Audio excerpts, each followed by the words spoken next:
हमारे सभी पुराण नैमिषीयोपाख्यान से ही आरंभ होते हैं। श्रीमद् भागवत का आरंभ भी नैमिषीयोपाख्यान से है। ऋषियों ने सूत जी का आदर किया और उनसे एक ही प्रश्न किया, तत्र तत्रांजसा युष्मन् भवता यद विनिश्चितम् पुंसाम् एकांततः श्रेयः तन्नः शंसितुमर्हसि। हे भगवान, आपने जीवों के कल्याण का, आत्यंतिक कल्याण का जो अत्यंत सरल साधन सुनिश्चित किया हो, उसका उपदेश आप कृपा करके करें।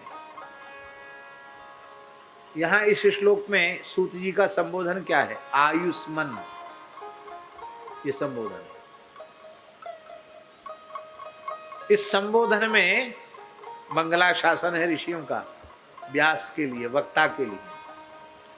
आप दीर्घजीवी होंगे तभी हमको दीर्घकाल तक कथा सुनाएंगे, आप अल्पायु होंगे तो हम कथा सुख से वंचित हो जाएंगे। इसलिए हे आयुष्मान सूत जी, आप कृपा करके बतावें। और एक विशेष बात है इस श्लोक में, भवता यद विनिश्चितम, उस जीव के परम कल्याण के सरल साधन का निश्चय आपके द्वारा किया जाना चाहिए। साधु पुरुष किसी भी साधन का निश्चय केवल किसी पोथी में पढ़ करके या किसी से सुनकर नहीं करते हैं। वे साधन को स्वयं स्वीकार करते हैं, फिर उस साधन से जब उन्हें लाभ मिल जाता है तब उस साधन का दूसरों को उपदेश करते हैं। इसलिए संतों के द्वारा बताया हुआ साधन विशेष प्रभावशाली होता है।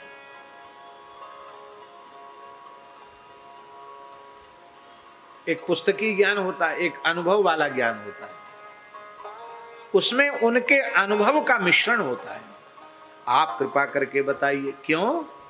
क्योंकि कलयुगी प्राणी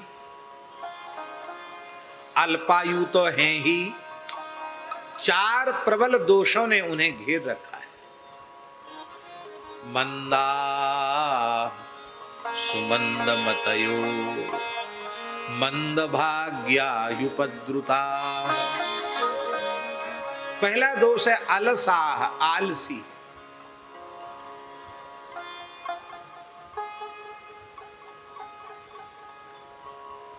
आलसी है, प्रमादी।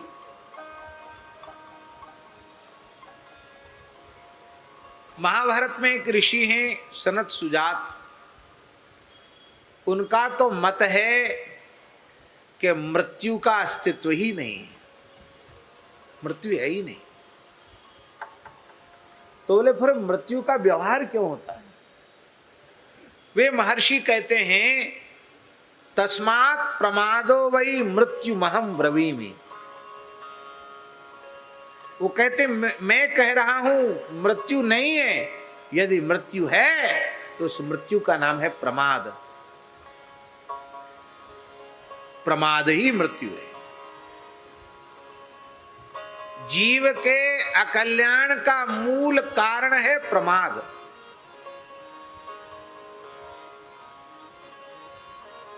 भगवान ने अत्यंत कृपा करके हमें मनुष्य जन्म दिया और हमने प्रमाद किया। प्रमाद में भगवान के द्वारा दिए गए भगवत प्रदत्त इस मानव जन्म को हमने व्यर्थ में गंवा दिया।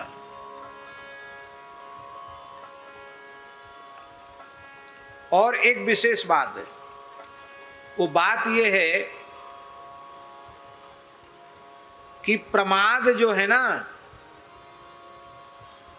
वो संसार के कार्यों में बिल्कुल नहीं है। धन कमाने में प्रमाद नहीं है और किसी व्यवहार में प्रमाद नहीं है। लोगों के घरों में ब्याह शादी होते हैं लड़के बच्चों के, तो 2-2 3-3 दिन तक बिना सोए रह जाते हैं, ऐसा हमने सुना है। और घर में 6 घंटे 8 घंटे सो के आने के बाद कथा मंडप में आएंगे।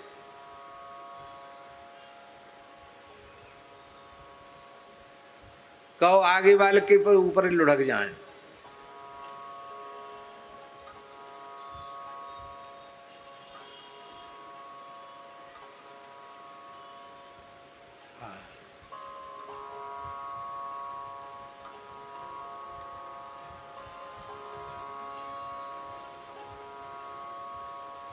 प्रमाद,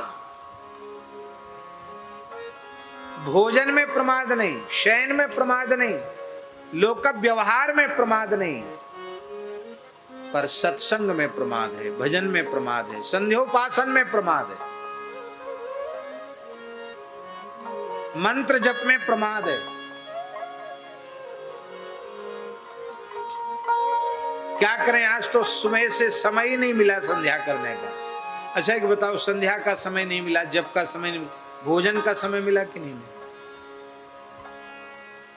विश्राम का समय मिला? वो तो मिल गया, तो फिर जप का समय क्यों नहीं मिला भाई?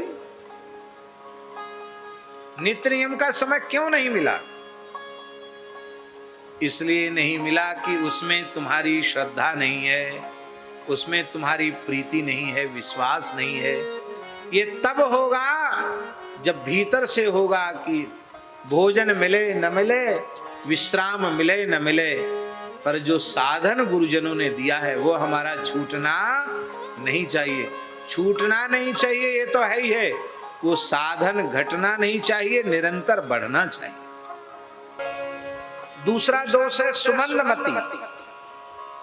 महापुरुषों का सत्संग करके भी उनके सत्संग से प्राप्त विवेक का वह स्वयं आदर नहीं कर पाता है, ये सुमंदमति है। सत्संग में बैठकर भी सुधार नहीं हुआ, खाली मूल्यवान बातें कंठस्थ कर ली एक दूसरे को सुनाने के लिए।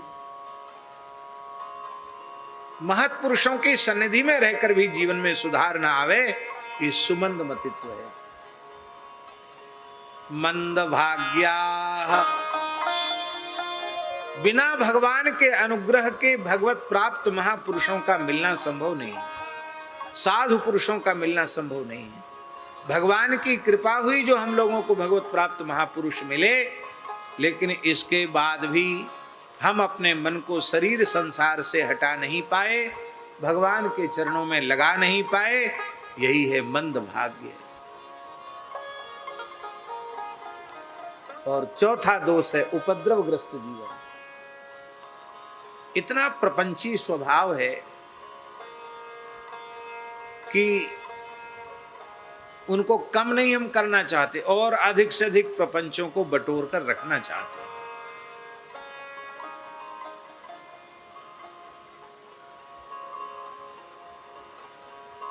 व्यसनों का प्रपंच तो है ही, व्यवहार का भी प्रपंच है,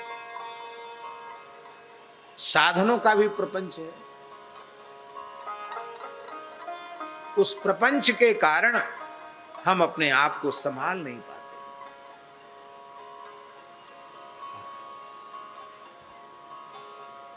अत्यंत आवश्यक है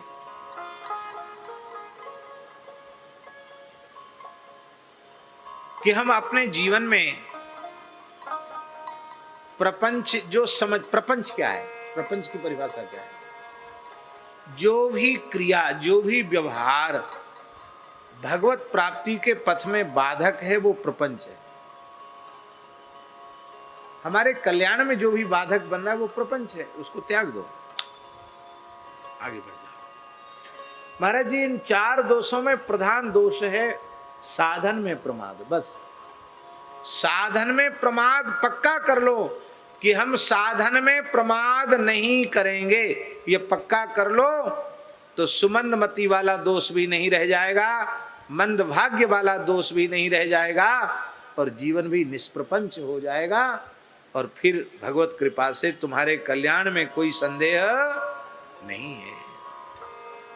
इसलिए 4 दोषों में दास की समझ में यही आता है कि पहला दोष ही मुख्य है, प्रमाद।